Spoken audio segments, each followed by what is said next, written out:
Hello friends, आज हम लोग समझने जा रहे हैं the universe and the solar system. तो ये यूनिवर्स क्या है?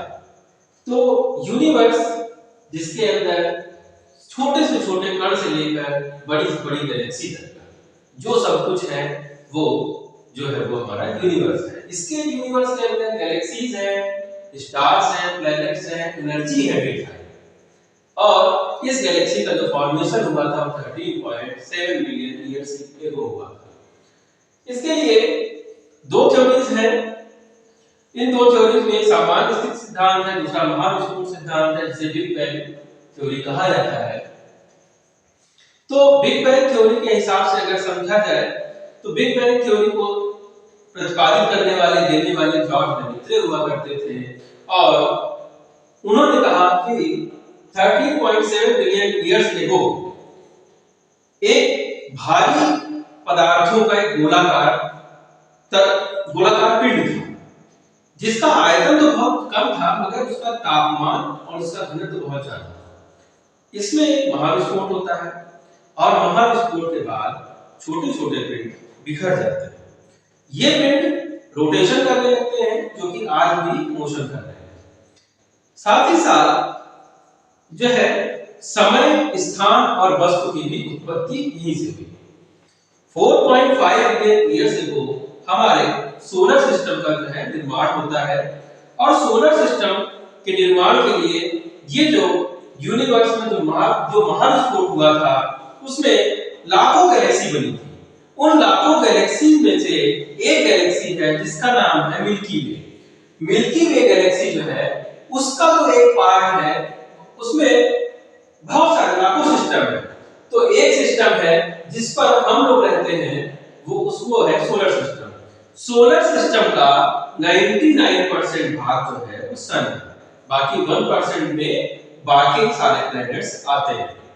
तो जो सोलर सिस्टम हमारा डेवलप हुआ वो एक हाइड्रोजन गैस की कॉम्बिनेशन से और हाइड्रोजन गैस के एक पिंड जो कि बादल के रूप में इकट्ठा हुए थे, नेबुला बना और वहां से हमारा ये सोलर सिस्टम जो है विकसित हुआ।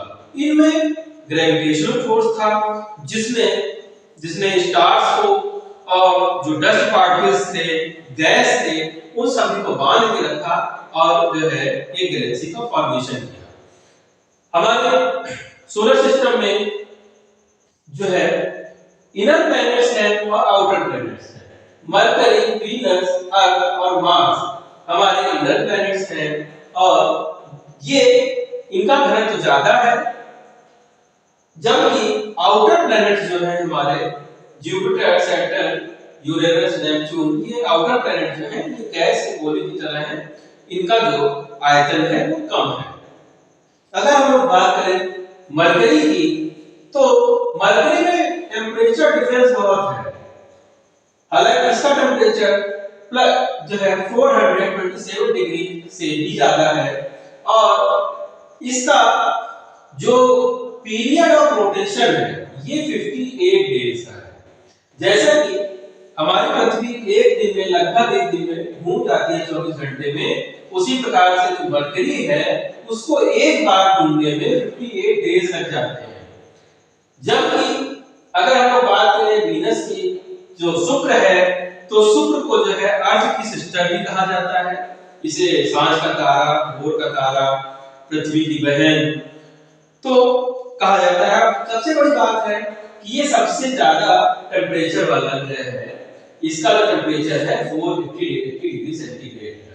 इसको एक चक्कर जो है एक रोटेशन लगाने में 243 दिन लगते हैं। इसके बाद हम लोग अगर बात करें अर्थ की तो अर्थ का जो एवरेज टेम्परेचर है वो 22 डिग्री के आसपास है। हमको भी लोग को मालूम है कि यहाँ बहुत सारा तापांतर होता है, -40 से लेकर के +56 तक भी हमारा टेम्परेचर जाता रहता है। तो हमारे एक दिन में एक्चुअल में 23.56 आवर्स होते हैं। तो एक दिन में 4 मिनट कम होता है। इस प्रकार से जब हम लोग इस 4 मिनट को 365 दिन से मल्टीप्लाई करते हैं तो लगभग 6 घंटे आते हैं। ये जो 6 घंटे होते हैं 4 साल के बाद जब हम लोग लीप ईयर को एडजस्ट करते हैं तो 6 इंटू 4 24 हुआ और उसी को एक लीप ईयर बना के हम लोग उसको एडजस्ट करते हैं।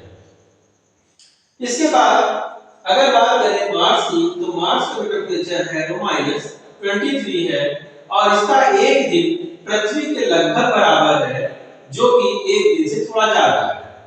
और इसके बाद जो जुपिटर की बात करें तो काफी ठंडा हो जाता है, ये -150 डिग्री सेंटीग्रेड है मगर भी बहुत तेजी से रोटेट करते हुए ये लगभग 10 घंटे में ही अपना दिन पूरा कर लेता है। इसके साथ माइनस अगर टेम्परेचर की बात करें शनि की सैटर्न की तो इसका टेम्परेचर -180 तक पहुंच जाता है और जो कि 10.7 घंटे में ही अपना एक दिन पूरा कर लेता है। और यूरेनस की बात करें तो ये बहुत ठंडा हो जाता है, -214 डिग्री सेंटीग्रेड हो जाता है और 17 घंटे में अपना दिन पूरा करता है। वहीं पर बात करें नेपच्यून की तो -220 डिग्री सेंटीग्रेड है और 16 घंटे में अपना दिन पूरा करता है।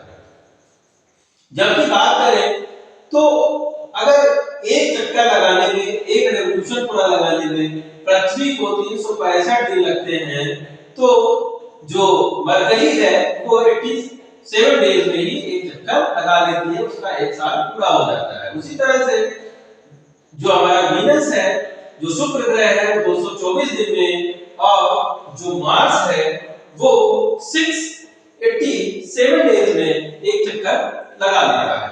जबकि जुपिटर को 11.9 साल लगते हैं ये रेवोल्यूशन पूरा करने में, जबकि शनि को 29 इयर्स लगते हैं। वहीं यूरेनस की बात करें तो 84 इयर्स और नेपच्यून की बात करें तो 164 इयर्स लग जाते हैं।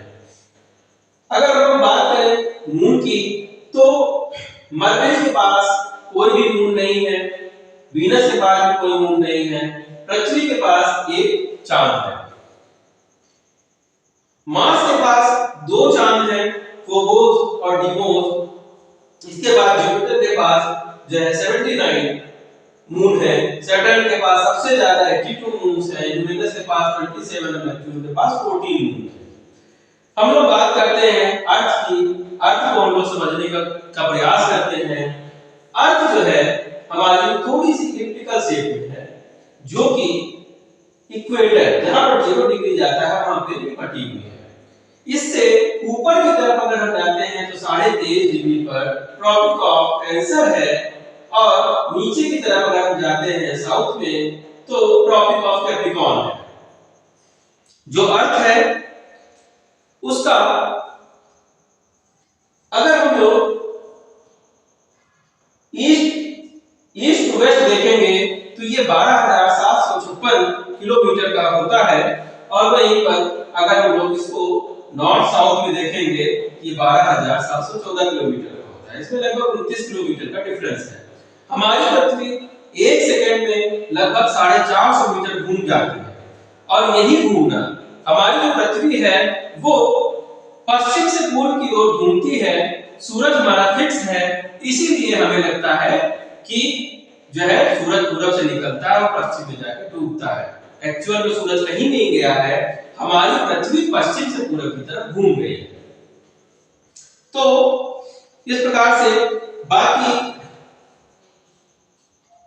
जो ट्रॉपिक ऑफ कैंसर है उस पे 21 जून को जो सूर्य की किरणें हैं वो लंबवत पड़ती हैं और इस वजह से यहाँ पर सबसे ज्यादा गर्मी 21 जून को होती है। वहीं पे 22 दिसंबर को ट्रॉपिक ऑफ कैप्रिकॉर्न पे सबसे ज्यादा जो है धूप पड़ती है और दिसंबर के महीने में दक्षिणी गोलार्ध में सबसे ज्यादा जो है यहाँ पर धूप पाई जाती है।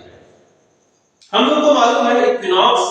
इक्विनॉक्स का मतलब होता है 21 सितंबर और 22 सितंबर और 21 मार्च को दिन और रात दोनों बराबर बराबर होते हैं। इसको हम लोग इक्विनॉक्स की कंडीशन बोलते हैं।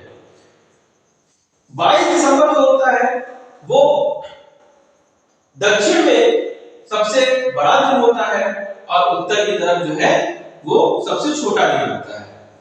इसके बाद